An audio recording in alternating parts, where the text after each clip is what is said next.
Bom dia, meus queridos. Na nossa aula de hoje, nós vamos estudar um pouco sobre a atmosfera. Aqui é a professora de ciência, Conceição Mendes. Vamos iniciar pelo conceito de atmosfera. A atmosfera é uma camada de ar formada por uma mistura de gás que envolve a superfície terrestre.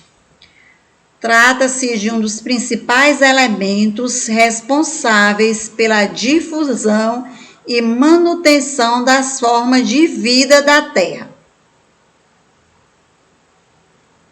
O ar atmosférico.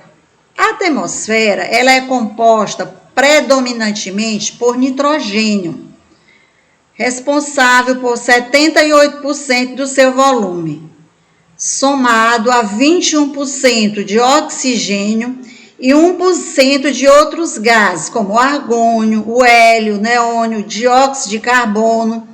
Esse último, por ser menos abundante, eles são também chamados de gases raros. Aqui nós temos um gráfico que mostra a distribuição de gás da atmosfera. Nós temos o nitrogênio com 78%, nós temos o oxigênio com 21%, o gás carbônico com 1% e os outros gases, os gases nobres, que faz um percentual de 0,03%. Na sequência, nós temos as camadas da atmosfera. Assim como o próprio planeta Terra, a atmosfera é dividida em camadas.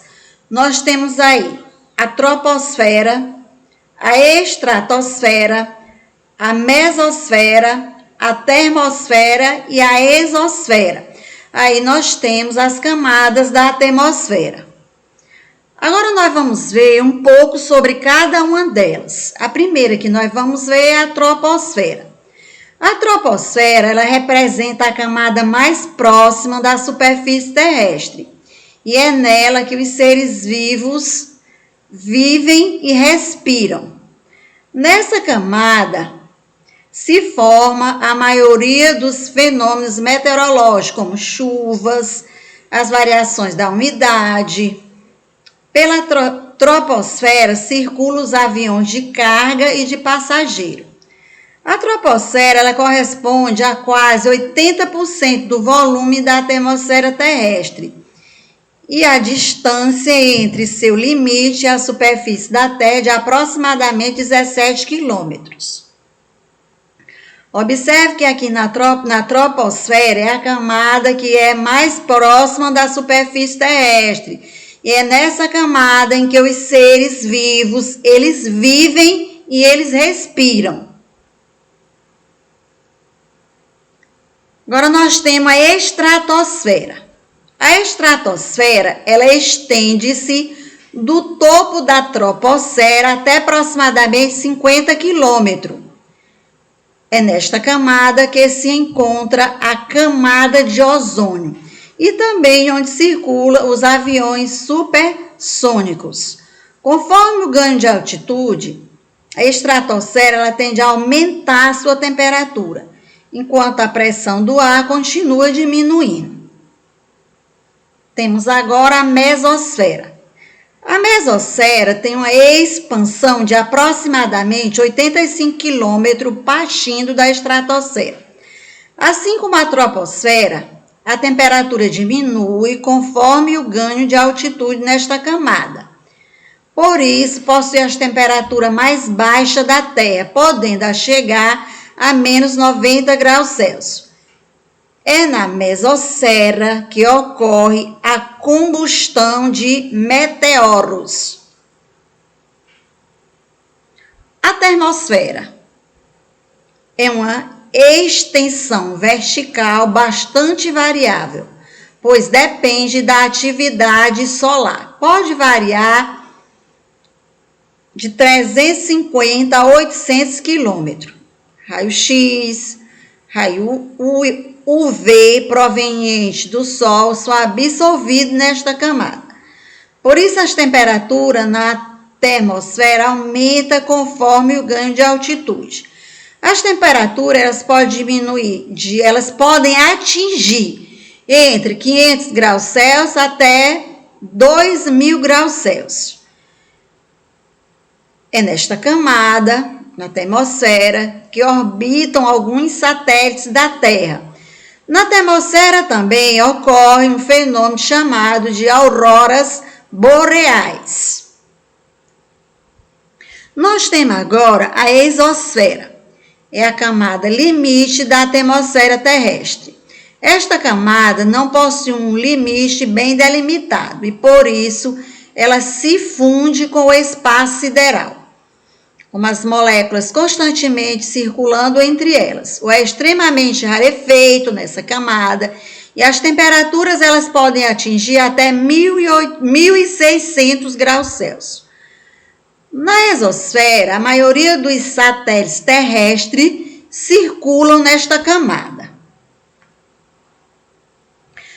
Agora nós temos um desenho que mostra todas as camadas da atmosfera e em cada um eu coloquei um resumozinho para você ler e fixar mais. Na sequência, agora nós temos as propriedades do ar. Não se pode pegar ou ver o ar, mas nós sabemos que ele existe. Através de suas propriedades, é possível comprovar sua existência. Nós temos matéria e massa. Como todas as coisas que conhecemos, o ar é composto de matéria. Então, como nós já vimos anteriormente, matéria é tudo que tem massa e ocupa lugar no espaço. Afinal, é formado por diversos gases, que por sua vez são formados por átomos. Então, o ar ele tem massa e ocupa espaço. Nós temos aqui um exemplo. Ao soprarmos um balão de aniversário, ele fica cheio de ar e ele ocupa um lugar no espaço. Na sequência, nós vamos ver um pouco sobre as propriedades do ar. Nós temos aqui a pressão. O ar atmosférico, ele exerce pressão sobre a superfície terrestre. É a chamada pressão atmosférica. Quanto mais próximo da superfície, maior é a pressão. O ar tem mais massa e ele pesa mais. À medida que ele aumenta a altitude, ele diminui a pressão, pois tem menos ar acima e ele fica mais leve. Então, a gente vai observar que à medida que a altitude aumenta, as partículas de ar elas ficam mais afastadas uma das outras, ficam mais dispersas, tornando o ar mais rarefeito. Com isso, o ar exerce menos peso sobre a superfície, diminuindo a sua pressão. Outra propriedade do ar que nós temos é a compressibilidade. É a propriedade que o ar tem de diminuir de volume quando ele é comprimido. Um exemplo que nós temos, bem prático, é apertar o êmbolo da seringa. Essa seringa que a gente utiliza para tomar injeção ou para tirar sangue, até o fim, e tampar o orifício dela. O ponto até onde vai o êmbolo mostra o quanto o ar ele fica comprimido. Outra propriedade do ar é a elasticidade. É a propriedade que o ar tem de voltar a seu volume inicial, quando passa a compressão. O exemplo que nós temos é quando tampamos o orifício da seringa e depois soltamos o êmbolo, observamos que este êmbolo ele tende a voltar à posição inicial.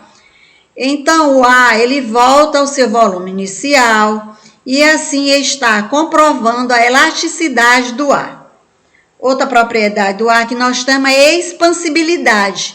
Quando o ar expande, aumenta o seu volume. Um exemplo bem prático é um vidro com perfume. Toda vez que ele é aberto, o cheiro dele se espalha pelo ambiente. Isso acontece porque o aroma volátil misturado com o ar ocupa um espaço maior. Nós temos aqui alguns desenhozinhos mostrando essas propriedades, a compressibilidade, elasticidade e também a expansibilidade. Obrigada pela atenção, fiquem em casa, meus queridos, saudade, bons estudos!